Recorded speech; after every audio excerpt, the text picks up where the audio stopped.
Ntendereza Kristo, nebaza Katonda olwa buli muntu sekinoomu eyeekuumidde ku programu eno, ate era nebaza Katonda olwa buli muntu yenna atutte eddaala ery'okubeera nga yeeyongera mu ebyo ebyatuwandiikibwa edda mu byawandiikibwa n'okubanga essira lyabwe balitadde kubanga obwesige bwabwe buli mu kigambo kya Katonda. Manya n'eddoboozi nze Mazima Kenneth, ng'era njagala okwebaza Mukama waffe Yesu Kristo ansobozeseza okubeera nga ndi mukozi wamu naye wamu nammwe bawuliriza. So nako olwaleero twagala okutunuulira ku biki ebinaakulembera ennamba ey'ensolo. Biki ebinaakulembera ennamba ey'ensolo?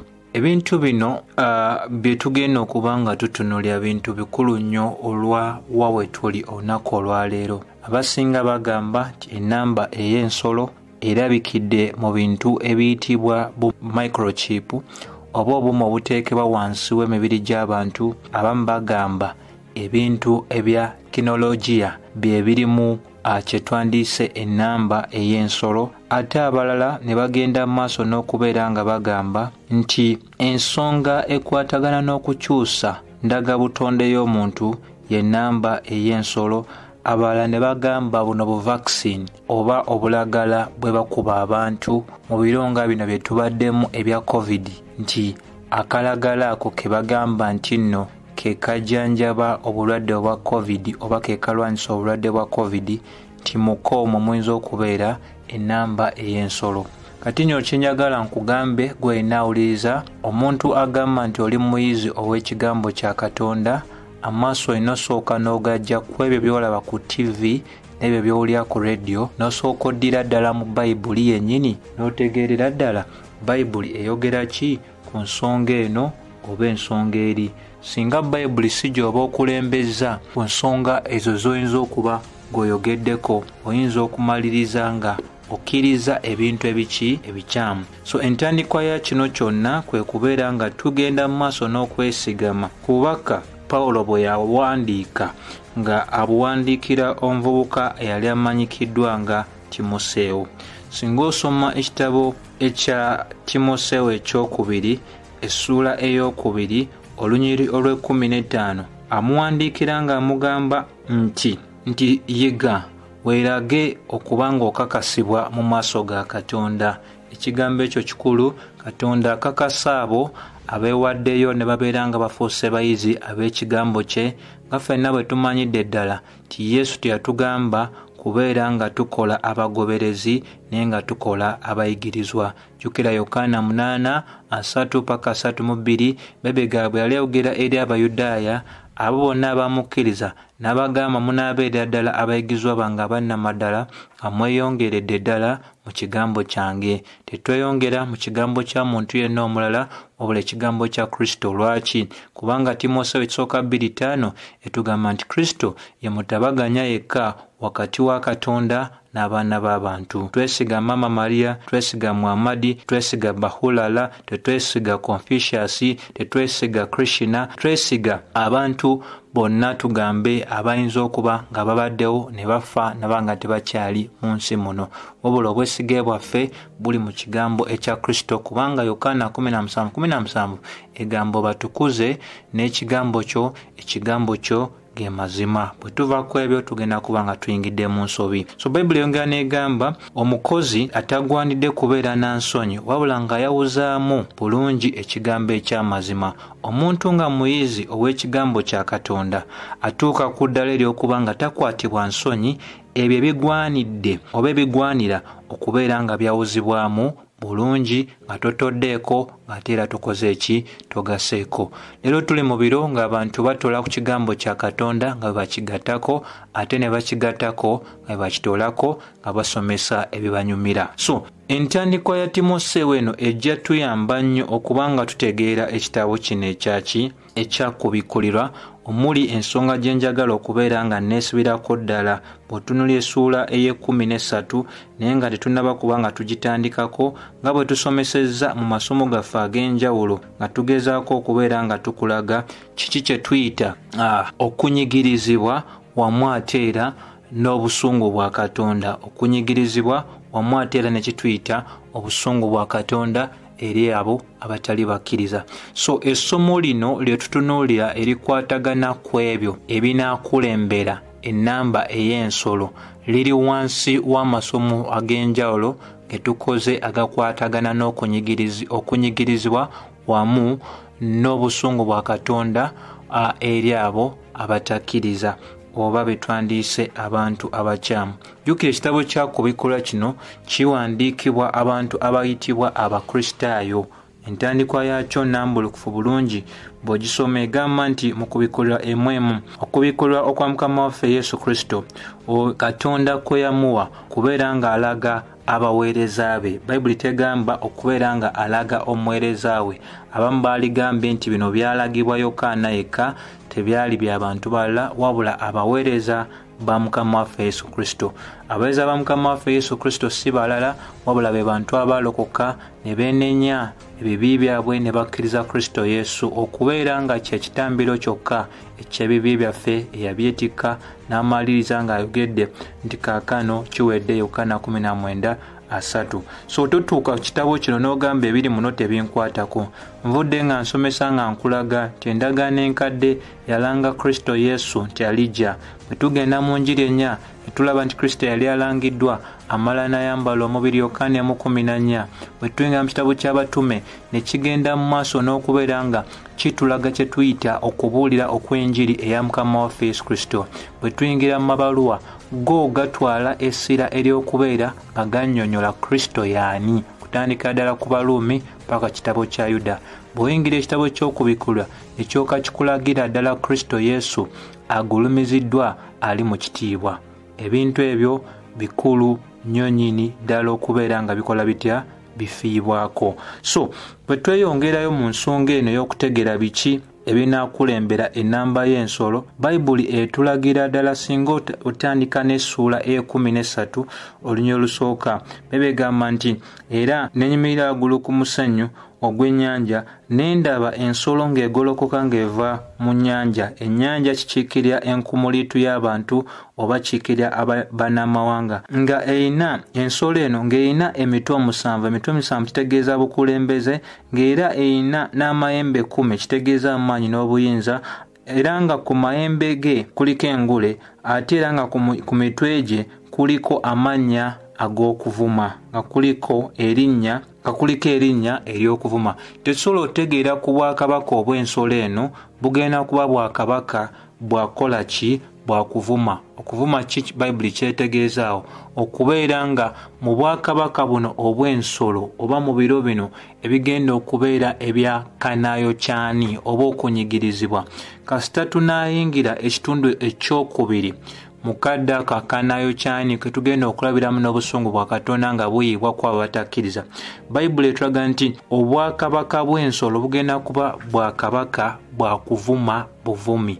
Ekitegeeza obwakabaka obwo bugenda kusemba ebyo Katonda by'atasemba, bugenda kukkiriza ebyo Katonda by'atakkiriza, bugenda kulaba ekirungi Katonda w'atakiraba. So ebintu ebikulu byategeera. Lwaki obwakabaka buno buyitibwa obwakabaka obw'ensolo? Kubanga obukulembeze obunaabeerawo bujja kubeera nga tebulina mbeera yonna gy'oyinza okugamba nti yabukakkamu, naye bujja kubeera n'embeera nga ya nsolo yennyini. Ensonga lwaki obukulembeze obuyitibwa obukulembeze obw'ensolo? Nga bw'olabira ddala nti empologoma si ensolo giwandisaanyo osinsikana ng'oli mutamiivu, oba kye twandigambye engo n'ebisolo ebirala ebigwa mu ttuluba eryo.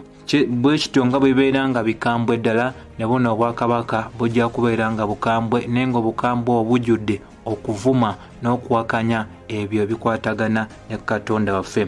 Olwokubiri nasomako mu Luzungu bwe nteeka mu Luganda, and the beast which I saw was like unto leopard, nti ensolo gye nalaba n'ebeera nga yali efaananidde ddala engo, and his feet were like, as the feet of the bear, ng'era n'amagulu gaayo gafaananidde ddala amagulu ag'eddubu. Bayibuli genda maaso n'egamba and his mouth was as the mouth of the lion, naye ng'ate omumwa gw'ensolo eyo ne gufaananira ddala omumwa gw'empologoma, nga Bayibuli bw'ebiraga mu kitabo kya Daniel. Jukira ebikuyambako tegeera bino byonna kwe kwegenda mu maaso n'osoma ekitabo kya Daniel, ekya Ezekiel, Isaaya wamu ate era ne Yeremiya. Mulimu ebintu ebyenjawulo singa ate oba weeyambisizaako n'ebitabo eby'abannabbi okutandikira ddala ku Koseya n'okukkirira wansi. Ebintu ebyo bikulu nnyo nnyini ddala. Bayibuli eraga mu maaso n'egamba and the dragon gave him his power and his seat. Bayibuli egamba nti olwo kino ekiyitibwa essota eddene oba gwe tuyita Sitaani n'abeera nga amuwadde amaanyi n'entebe wamu n'obuyinza. Ekitegeeza nti nno obukulembeze obw'ensolo eno bujja kubeera nga bukulembeze obuli mu kikula ekya Sitaani, kubanga amaanyi g'obukulembeze buno gagenda kubeera nga galina ensibuko yaago okuviira ddala ku Sitaani mwene. So tutegedde ani awa ensolo eno amaanyi. Awa ensolo eno amaanyi si mulala wabula ye Sitaani yennyini. Kino kirina akakwate mu ngeri y'okoppereza obusatu obwa Katonda, Taata, Omwana n'Omwoyo Omutukuvu. Katonda omukono omulala gwe tulaba ogwa Sitaani gulabikira mu kye Bayibuli kyeyisa ensolo wamu ate era ne byetumanyi nga nnabbi wa bulimba era Bayibuli gweyogerako mu kitabo kino kye kimu ekyakubikulirwa. Bw'osoma olunyiriri olwokusatu olwakubikulirwa 13 gamba and I saw one of his heads as it were wounded. Nendaba ogumu ku mitwe gye nga gwali guyina ebbwa eddene. Olya Bayibuli egamba nga guyina ebbwa eddene nyini ddala. Bayibuli egamba and his deadly wound was healed. N'ebbwa lye eryali litiisa ne liwonerawo mbagirawo. And all the world marveled and followed the beast. Bayibuli eraga nti eneyitiddwa ensolo kubanga erina emitwe mingi naye omutwe ogumu gwalina ekiwundu eky'amaanyi nnyo nnyini ddala. Naye mbagirawo ekiwundu ekyo kyagenda mu maaso ne kiwonyezebwa, era Bayibuli egamba nti ensi yonna n'eryoka egoberera ensolo. Ebiro bye tugenda okuyingira mu muganda wange Katonda bw'anaaba tuganyiza okuba nga tukyaliwo, tebigenda kubeera biro nga byangu nnyini ddala. Byebiro ebigenda okubeera nga bwe mbadde nsomesa mu masomo ag'enjawulo nti mu biro eby'oluvannyuma obubonero n'ebyamagero tebigenda kukolebwa Kkanisa, bigenda kusinga kubeera nga bikolebwa abo abasomesa ab'obulimba, bannabbi ab'obulimba. Ate ebiro by'ensolo ebyo binaatuukira ddala, Bayibuli eraga nti obubonero bugenda kubeera nga bungi nnyo, naye ng'ekigendera ky'obubonero obwo mu Luganda olwa bulijjo abantu bwe bategeera kwe kuwudiisa oba okulimba abantu. So kitegeeza nti bw'osoma ku Bikula 13 olwokusatu ky'olina okuba ng'otegeera nti mu budde buno ensi oba abantu ab'enjawulo bajja kugoberera ebintu ebiyitibwa obubonero n'ebyamagero naye nga bya bulimba, kubanga ensolo eno ejja kukola obubonero n'ebyamagero nga bya bulimba, ate ng'ekigendererwa si kirala kya kubuzaabuza bantu. Ensonga tuzze nga tusomesa nga tugamba tetulina kukulembeza bubonero n'ebyamagero mu kifo ky'ekigambo kya Katonda oba mu kifo ky'ekyo ekiyitibwa amazima ag'ekigambo kya Katonda. Gw'omulokole ayimba ng'ogamba nti osinza Katonda akola ebyamagero, kituufu Katonda afe akola ebyamagero naye togoberera bubonero bwonna. Jjukira enjiri y'esooka obubonero ne bugobererwa. Singa ky'owulidde kiba tekigulumiza Kristo, togenda mu maaso na kukyusibwa ekyo ky'olaba. Nziramu kyonna ky'oyinza okuba ng'owulidde singa kiba kiwakanya ebigambo bya Mukama waffe Yesu Kristo, newankubadde akabonero kaba kakoleddwa oba ebyamagero, mukwano tobikkiriza, kubanga ebijja kubanga bya kubuzaabuza okuva ku Kristo.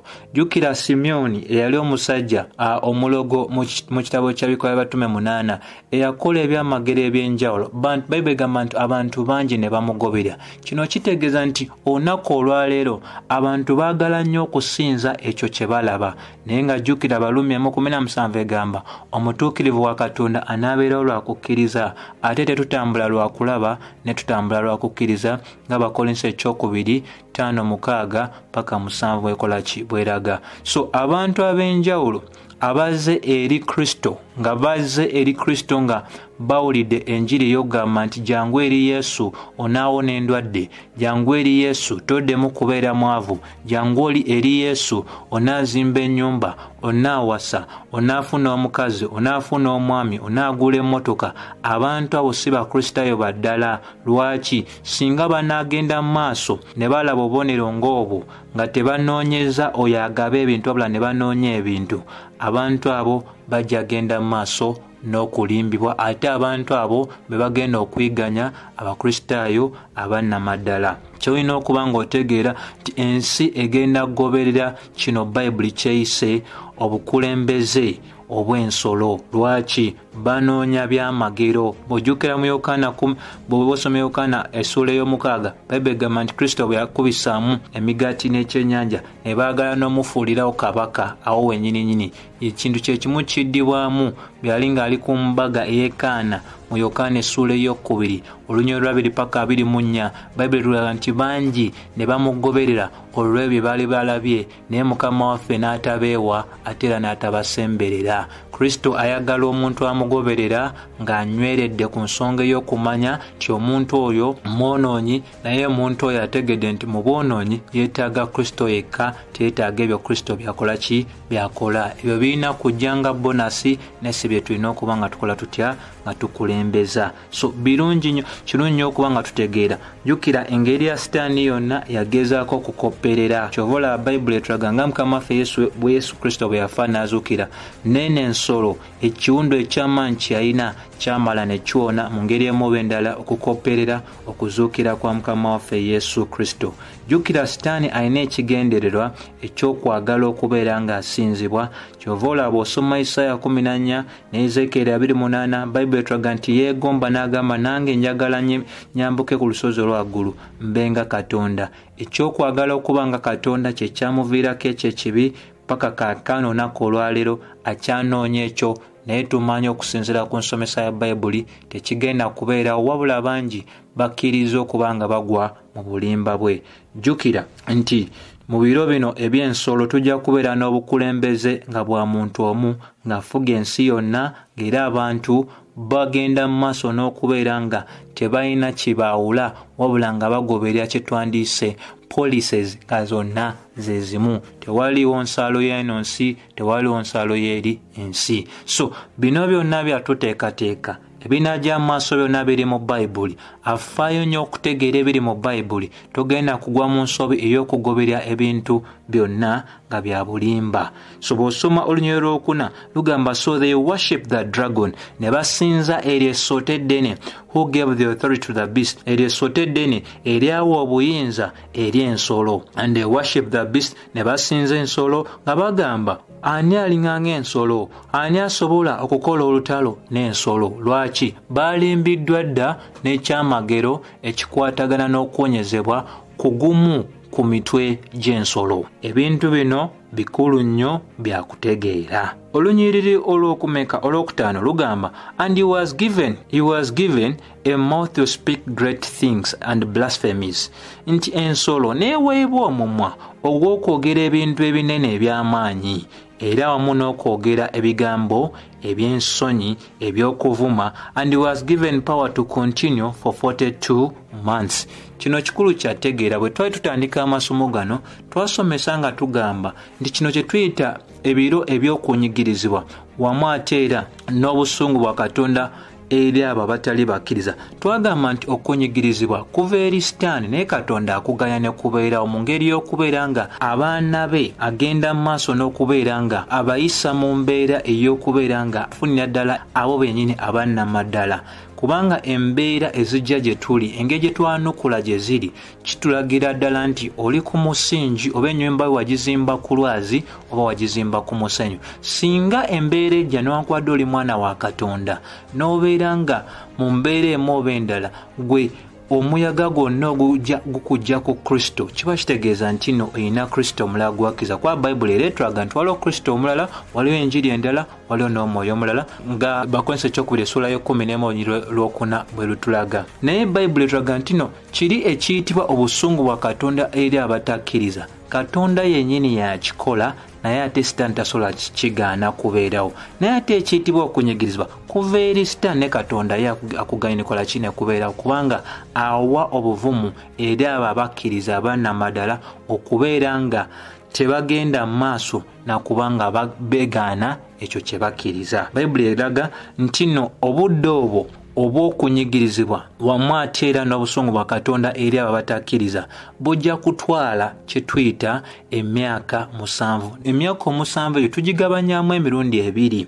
Mu ngeri emu oba endala tusobola okugamba nti tukwata emyaka 3.5 ne tukwata n'emyaka emirala 3.5. So emyaka egyo 7 bwe tuba tugitunuulidde mu bulambulukufu bwagyo, emyaka eginasooka 3.5 gye tuyita okunyigirizibwa naye nga kukyalimu engeri y'akalembereza. Wabula emyaka eginasembayo 3.5 kujja kubeera nga kunyigirizibwa okwannamaddala nnyo nnyini ddala kye bayita kanaayo kya ani. N'ekirala ekikulu ekyokutegeera awo nti nno kye tulina okuba nga tutegeera mulimu ensomesa eziraze nti nno Abakristaayo tebajja kubeera nga bayita mu mbeera eyo eyakanayo kyani. Naye Bayibuli si bwetyo bwekola ki bwesomesa. Pawulo asomesa bw'otunulira ebikola batume 14:22 yagamba nti ffe ffenna tugenda kuyita mu kunyigirizibwa kw'amaanyi nga tetunayingira bwakabaka.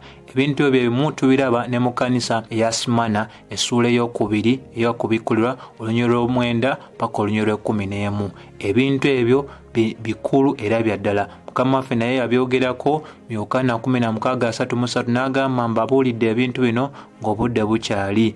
Mu nsi muno mulimu ennaku mugenda kunyigirizibwa, mugenda kusinzika n'okunyigirizibwa, naye musanyuke ate mugume kubanga nkoze ki mpangudde. So bikulu nnyo ebyo byakola ki byakutegeera. So nga tugamba bintu ki ebigenda okusooka okubeerawo ng'ennamba y'ensolo tennaba kubeera ng'egabwa, Bayibuli etulaga nti no ensolo eno n'ennamba yaayo tebigenda kulabika mu kitundu ekisooka eky'emyaka 7, wabula bigenda kulabika mu kitundu ekisembayo eky'emyaka 7 oba emyaka 3.5 eginaasembayo mu myaka 7. Wena awuliriza ku radio, wena alabye ku ma TV nga bagamba nti buno bwe bayita bu vaccine, buno bwe bayita bu microchip, buno bwe bayita technology n'ebintu ebyenjawulo ne butatu bwe batandise okuba nga bateeka ku bantu.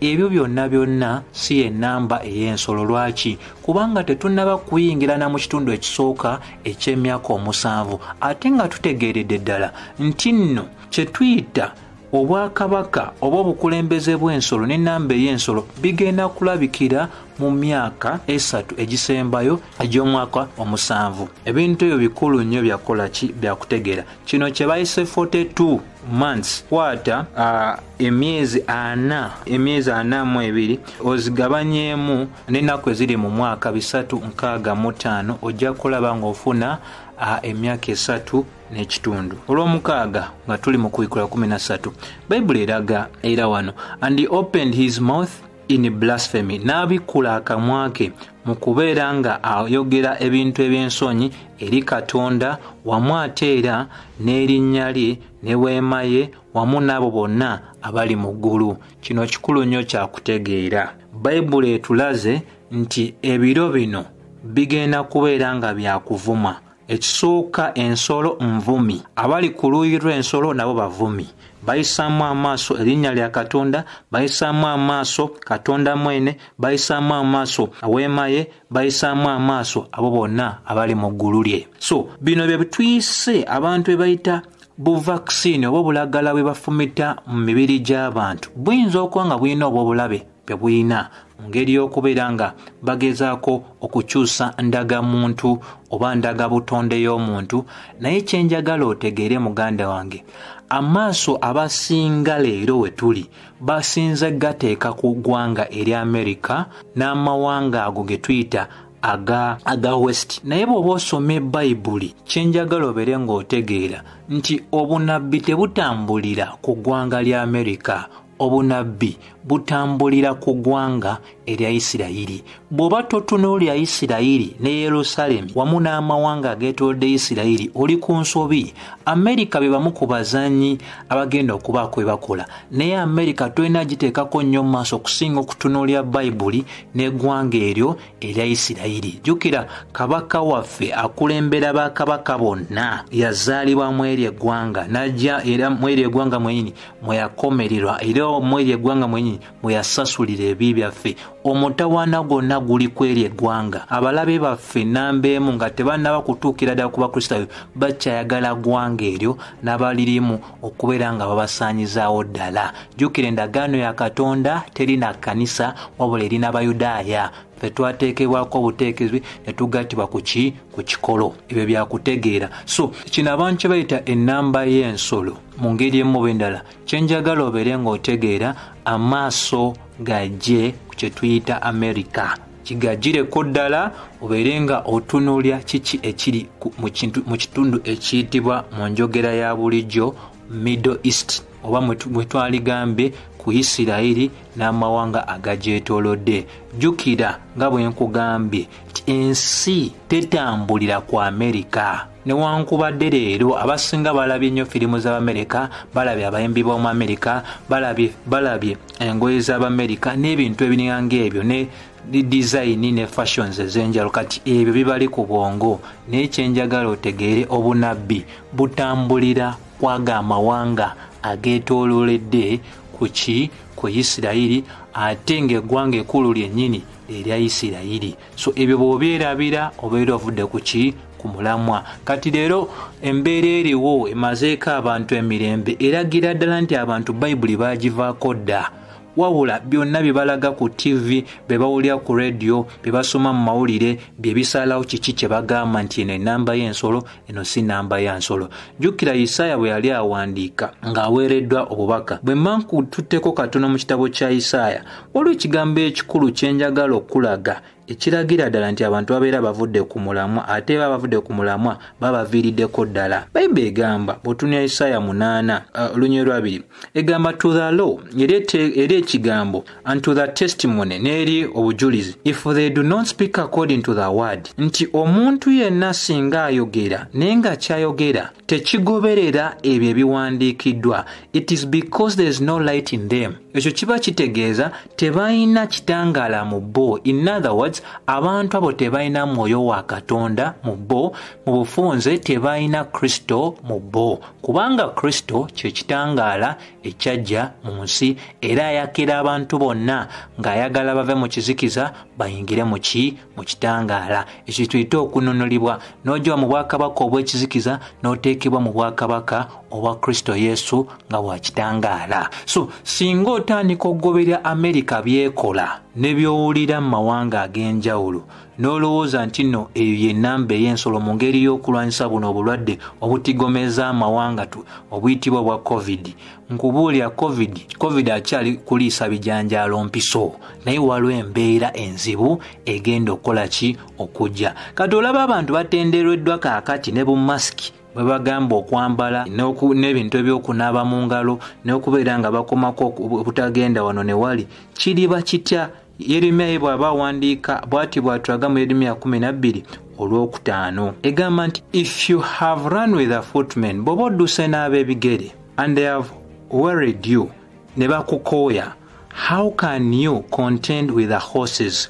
Onaasobola otya okubeera ng'otambula otambulira wamu n'abo abali ku ndogoyi? Jjukira endogoyi nsolo y'amaanyi.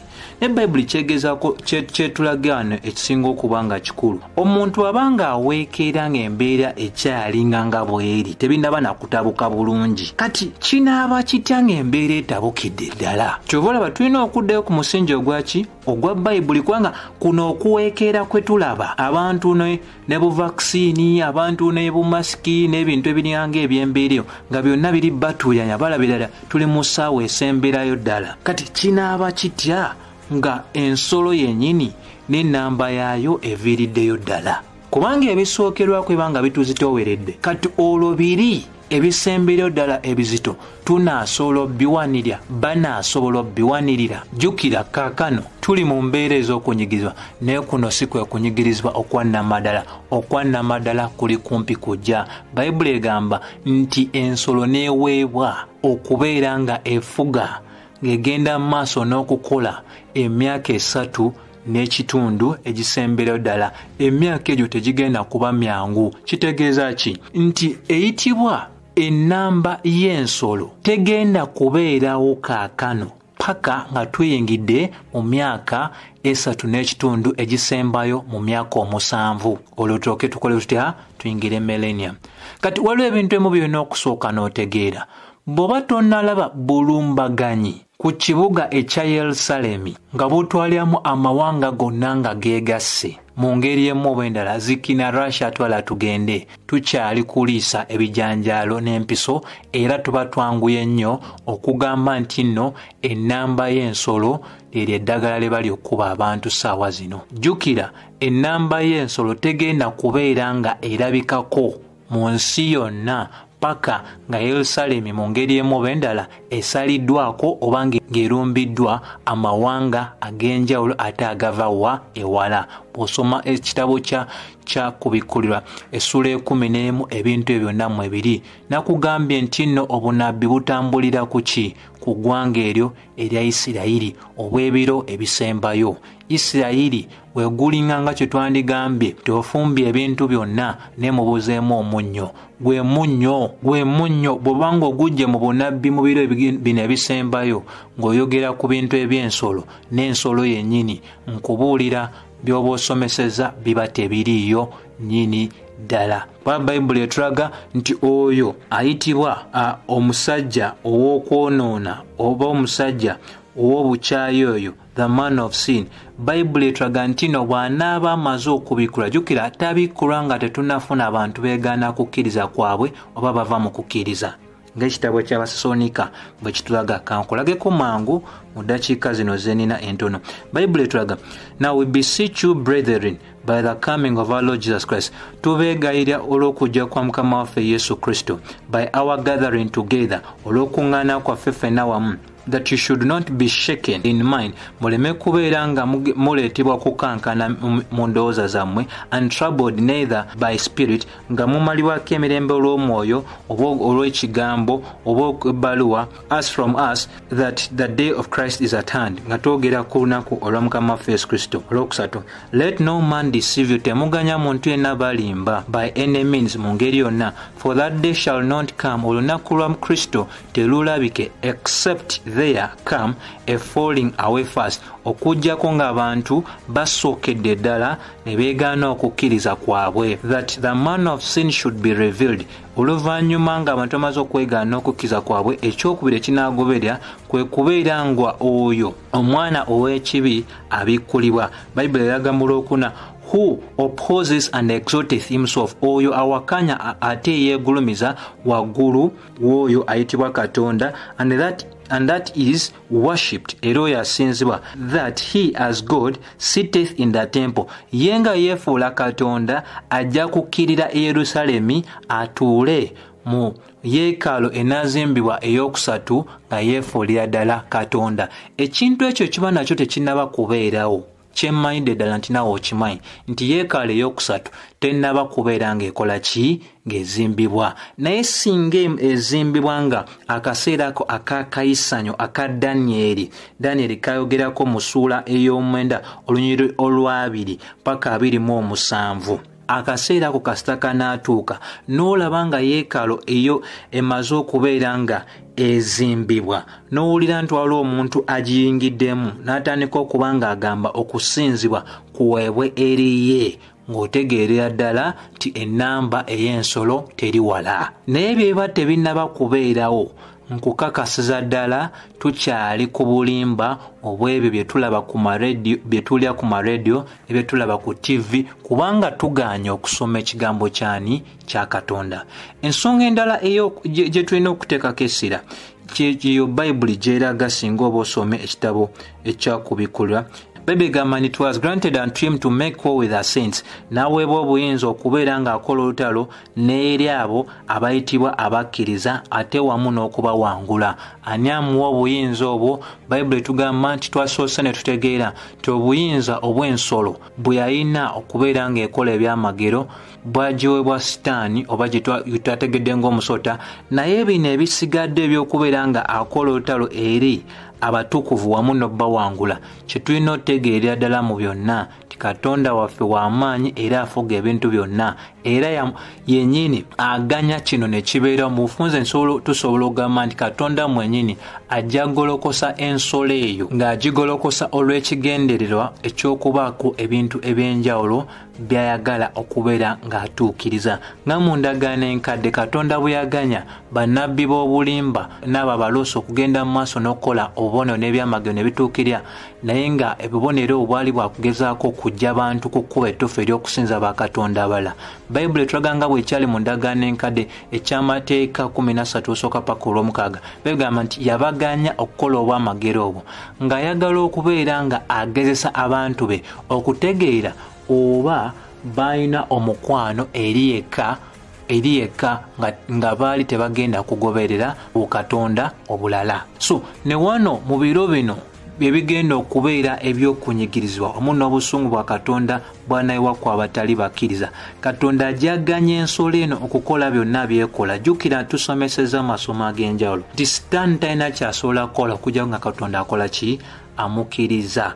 Mulimu byasobola okukola ne bwe kituuka ku Bakristaayo mu ngeri emu oba endala, bakosa mu ngeri emu oba endala, talina kyasobola kukola okujja nga Katonda yennyini akola ki? Amukkiriza. Nga bw'ojjukira obulamu bwa Yobu, Katonda yennyini amugamba nti olabye omuweereza wange ataliiko, omusajja oyo ayimiridde obulungi nange atalina bukyamu mu ye, weewaawo nti mukuwadde mu mikono gyo wuuyo onaamukosa omubiri gwe naye ate tokole ki? Tomutte. So tujjukira nti Yobu ne bwe yagenda mu maaso n'okosebwa, soma Yobu essuula esooka ne Yobu ey'okubiri n'essuula ey'okubiri, ojja kulaba nti Sitaani obulwadde bwonna bwe yateeka ku mubiri gwa Yobu era yali tasobola kukola ki? Kumutta, kuba Katonda yekka yagaba obulamu ate yekka asobola obujjawo ng'aganyiza. So ekigendererwa eky'ebiro bino eby'okubeera nga ensolo eno eweebwa amaanyi n'okubeera nga ekola obulumbaganyi ku Bakristaayo wamu n'obbawangula, Bayibuli etulaga nti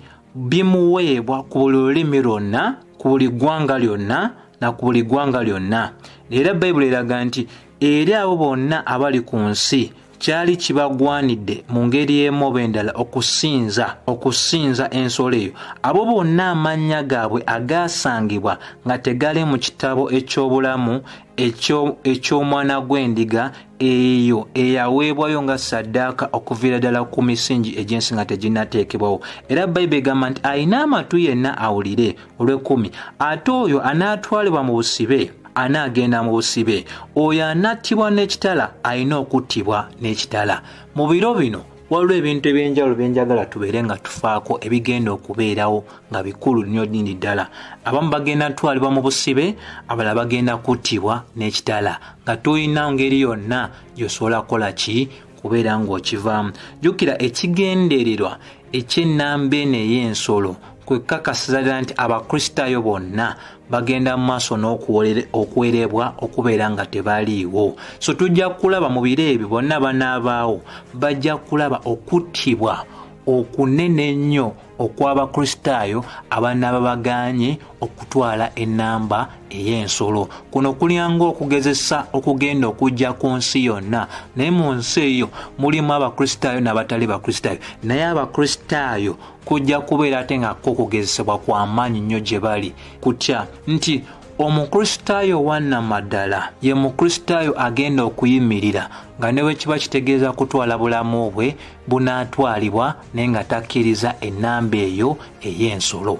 So bino simanyi okusamba, manyi okukola ki? Jjukira aweereddwa obuyinza okubeera ng'akola ki? Nga awangula abayitibwa Abakristaayo. Jjukira waliwo n'ensomesa ez'enjawulo ze tulina mu makanisa ez'abantu abatakkiriza nti Katonda newankubadde mulungi ate Katonda y'omu asobola okubeera nga adiiringa naffe mu ngeri ey'okubeera nga atulamula singa tubeera tetugoberedde ebyo byakola ki byagamba. So tulina okutegeera obulungi bwa Katonda, tulina n'okutegeera n'obusungu bwa Katonda eri abo abatakkiriza. Gwakkiriza olaba obulungi bwa Katonda, atakkiriza olaba obusungu bwa Katonda. Baluumi 11 naye enyweza ensonga eyo bulungi, wamu ate era ne ku Bikulu essuula y'E10 olunyiriro 9. Ebintu ebyo bikulu nnyo nnyini ddala. Jjukira waliwo abamu abagamba ate ku Bikulu 12 olw'e11 nga birina lwogera birala. Bayibuli egamba nti and they overcame him by the blood of the lamb, ne bamuwangula omusaayi ogw'endiga, and by the word of their testimony, wamu n'ekigambo eky'obujulizi bwabwe, and they did not love their lives unto death, ne batayagala na bulamu bwabwe paka kufa. So ndowooza bw'oba otunuulidde ebintu bino mu bulamu bulukufu naawe osobola okuba ng'ofuna ekifaananyi. Bayibuli eraze mu ssuula y'e13 nti omubi oli oba ensolo neeweebwa obuyinza n'okubeera ng'ekola obulumbaganyi ku batukuvu, wamu ate era n'okubawangula. Naye Bayibuli wano ate tulaga mu ssuula y'e12 engeri Abakristaayo gye baanukula. Jjukira nti ekintu ekikulu kye njagala otegeere wano nti tuwangula omulabe Setaani nga tumuganya okubeera ng'atuwangula mu mbeera ey'okubeera nga tetwagala bulamu bwaffe paka kufa. Akagambo wano akakulu, engeri gye tumuwangulamu egenda kuzingiramu okufa mu bufunze. Okufa okwo kutegeeza kugaana, kubanga anaabeera nga waakufa ekkubo ligenda kubeera limu ery'okusigala nga omuntu oyo mu mbeera emu obeera tatwala nnamba. Okkiriza okola ki? Okufa oba okkiriza okutwala ennamba. Abatabeere baakufa era bajja kutwalibwa mu busibe. So Abakristaayo abannamaddala bagenda kulaba kye bayita okunyigirizibwa nga kulimu n'eddaala ery'okuttibwa. So abaweereza mulimo gwaffe okubeera nga tuteekateeka abantu. Tuwaliwo akaseera akajja mu maaso, naye Bayibuli bw'eba ekwogerako ekulaga mu Bikulu 13 olunyiriro 10 engeri entuufu. Bayibuli eraga nti here is the patience and the faith of the saints. Wano we wali obugumiikiriza n'okukkiriza okw'abatukuvu. Kye weetaaga mu biro bino nga ennamba y'ensolo ejja kubeegabwa, weetaaga obugumiikiriza ate weetaaga kye tuyita okukkiriza, kubanga ebyo bibiri by'osingira ddala okwetaaga.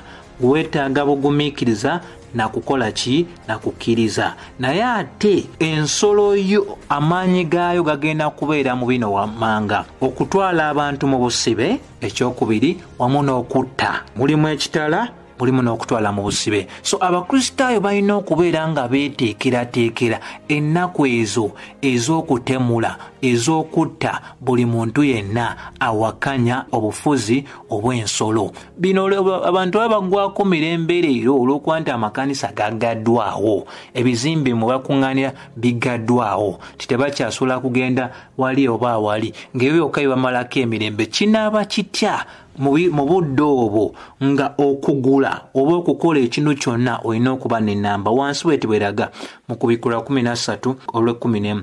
Bayibuli and I saw another beast coming out of the earth. N'endaba ensolo endala ng'eva wansi mu nsi, era ng'erina amayembe 2 nga gafaananira ddala ag'endiga, era neeyogera ng'omusota. 12 and he exercised all the authority of the first beast. N'ekozesa obuyinza obw'ensolo eyasoose mu maaso gaayo, era n'ereeta abantu bonna ku nsi abali ku nsi okubanga nga basinza ensolo eyayina ebbwa ery'amaanyi ne liwona. 11 and he performed great signs, so that even makes fire come down from heaven on earth in the sight of men. Bayibuli egamba nti n'ekola obubonero obungi nnyo wamu n'okuyita omuliro okuva waggulu ng'ebyo byonna bikolebwa mu maaso g'abantu. Jjukira nga bwe twayogedde era nziramu okubeera nga nyweza ensonga eno nti mu masekkati g'okuttibwa okugenda okubeera nga kw'amaanyi nnyo, nga kugenda kubeera nga kuli kw'abo Abakristaayo abannamaddala. Bayibuli eraga nti obubonero bugenda kukolebwa nga bungi ddala, n'ekigendererwa ky'obubonero obwo bwa kulimbalimba bantu. kubeera nga bakola batya nga babuzaabuzibwa. Bayibuli eraga mu 10:15 manyanga 10:14 and he deceives those who dwell on the earth, n'alimba bonna abali ku nsi n'obubonero which was granted to do in the sight of the beast, ebyo byali akkiriziddwa okukola mu maaso g'ensolo, telling those who dwell on the earth, ng'agamba abali ku nsi to make an image, okukolayo ekifaananyi to the beast, nga bakikolera ensolo, who was wounded by the sword and lived. 15 and he was wounded and he was granted power to give breath to the image, n'aweebwa n'obuyinza obuwa obulamu eri ekyo ekifaananyi ekyali kikoleddwa nga kya nsolo, that the image of the beast, ekyo ekifaananyi ky'ensolo, should both speak and cause as many who do not worship the image to be killed, ng'era kyakuviirako embeera ey'okubeera nga abantu battibwa abo abali tebasinziza ekifaananyi ekyaki eky'ensolo. Laba 16 he causes all, n'abeera nga aleetera abantu bonna, both small and great, abatono n'ab'amaanyi, rich and poor, abagagga n'abaavu, free and slave, ab'eddembe n'abo abali mu busibe, to receive the mark on their right hand, ofuna akabonero ku mukono gwabwe ogwa ddyo, wamu ateera ne ku byenyi byabwe. 17 and that no one may buy, waleme kubeera omuntu yenna agula oba atunda okuggyako ng'olina akabonero ak'erinnya ery'ensolo wamu n'ennamba ey'erinnya lye. Ebintu ebyo bikulu nnyo nnyini ddala. Mu biro bino ebyogeddwako wano mu Bayibuli kijja kubeera kizibu nnyo omuntu yenna okubaako ne kyakola nga talabwa, wabula bugenda kubeera bukulembeze nga bufuga buli kimu, kuviira ddala ku kugula, kuviira ddala ku kutunda n'ebintu ebyaki eby'enjawulo. Jjukira ekigendererwa nga bwe nakugambye eky'erinnya ery'ensolo n'ennamba ey'erinnya, ekigendererwa si kirala kya kubeera nga abo bonna abagamba nti bakristaayo battibwa olw'okuba nti bajeemwa oba bajeemye okubeera nga batwala erinnya ery'ensolo wamu n'ennamba ey'erinnya lye. So naye Bayibuli eraga nti oyo alina okutegeera abale ennamba ey'ensolo, kubanga eyo nnamba ya muntu era ennamba ye eri 666. So mu bufunze abakristaayo abannamaddala abeeweereddeyo ddala mu kigambo kya Katonda, ensolo bw'enaatuuka n'ennamba yaayo bajja solo gitegeera. Katonda ajja basobozesa okuba nga bategeera ensolo eyo n'ennamba yaayo era bajja gigaana, bwe kibanga kitwala kufa bajja kufa. So kyenjagala otegeere nti ensi yonna abo abaana abasazeewo okusinza bajja sinza kyeyagalire. Olwa pressure n'abaawo, olw'okunyigirizibwa okunaabaawo nga kukwatagana n'ekyokulya n'ekyokutunda n'ekyokugula, abasinga bajja kumaliza nga bagoberedde ensolo wamu n'okutwala ennamba yayo. Teri n'omu agenda bakaka, wabula pressure enaabaawo ejja baleetera okubeera nga bakola batya nga bagonda, n'okubeera nga bakola batya batwala ennamba eyo. Naye Bayibuli etulabudde kugenda mu Sula 14 muntu yenna anaatwala ennamba ajja kubeera nga alaba alega ku kye tuyita obusungu bwa Katonda. So mukwano gwe yenna atalokokanga, bino bikyalinga nga firimu, bikyalinga nga mboozi, naye obudde bwo butambula. Tosobola kumanya oba kyanca oba kya mwezi guli. Kyensobola okugamba ekyangu kyosobola okukola, wenenye ebibi byo, okkirize enjiri ya Mukama waffe Yesu Kristo, ng'okkiriza okufa kwe, ng'okkiriza okuziikibwa kwe, okkiriza n'okuzuukira kwe, nga weesiga nti byonna byakola yabikola ku lulwo oleme kuzikirya. Bayibuli egamba nti ffe ffenna twayonoona ne tulema okutuuka ku butuukirivu bwa Katonda. Era empeera y'ekibi kwe kufa, naye muwulire amalungi, Kristo yeetiika ekibi kyo nange ku musaalaba, ate amanya kibi n'afuuka ekibi, ng'olyoka ofuuka obutuukirivu bwa Katonda. Weetaaga mutima gwo n'akamwako okubeera nga omwesiga, olunaku olwalira kulokole, obeere nga otambuliramu ye, ogoberera kigambo kye n'okuwona ebyo bigenda okutuuka ku nsi eno.